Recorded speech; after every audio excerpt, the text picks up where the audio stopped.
दोस्तों, पश्चिम एशिया से इस वक्त एक बड़ी खबर सामने आ रही है। पाकिस्तान, तुर्की और सीरिया के बीच तेजी से बढ़ती नजदीकियों ने पूरे क्षेत्र की राजनीति को चर्चा में ला दिया है। सवाल उठ रहा है कि क्या ये देश इजरायल के खिलाफ किसी बड़े मोर्चे की तैयारी कर रहे हैं?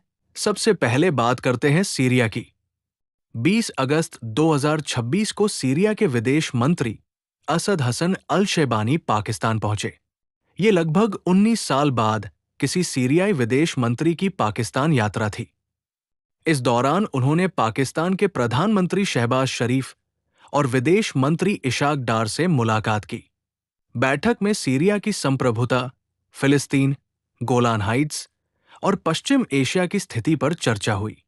पाकिस्तान ने सीरिया की संप्रभुता और गोलान हाइट्स पर उसके रुख का समर्थन दोहराया।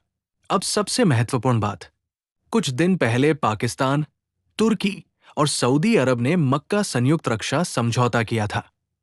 सीरिया के विदेश मंत्री ने इस समझौते का स्वागत किया है।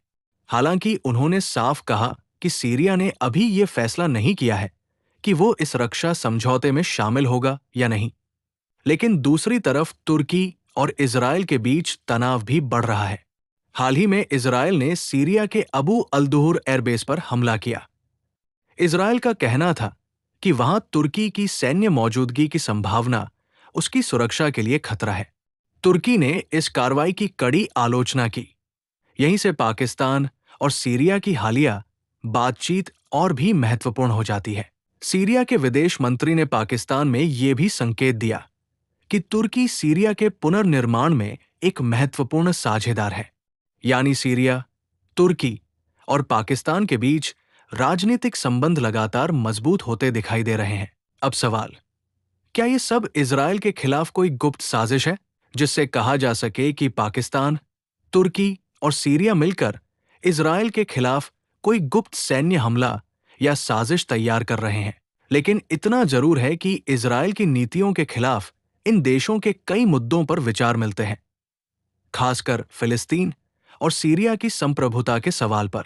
और आने वाले दिनों में सबसे बड़ा सवाल यही रहेगा कि क्या सीरिया मक्का रक्षा समझौते में शामिल होता है, और क्या पाकिस्तान तुर्की सीरिया के बीच सुरक्षा सहयोग और आगे बढ़ता है। अगर ऐसा होता है तो पश्चिम एशिया में शक्ति संतुलन पर इसका बड़ा असर पड़ सकता है।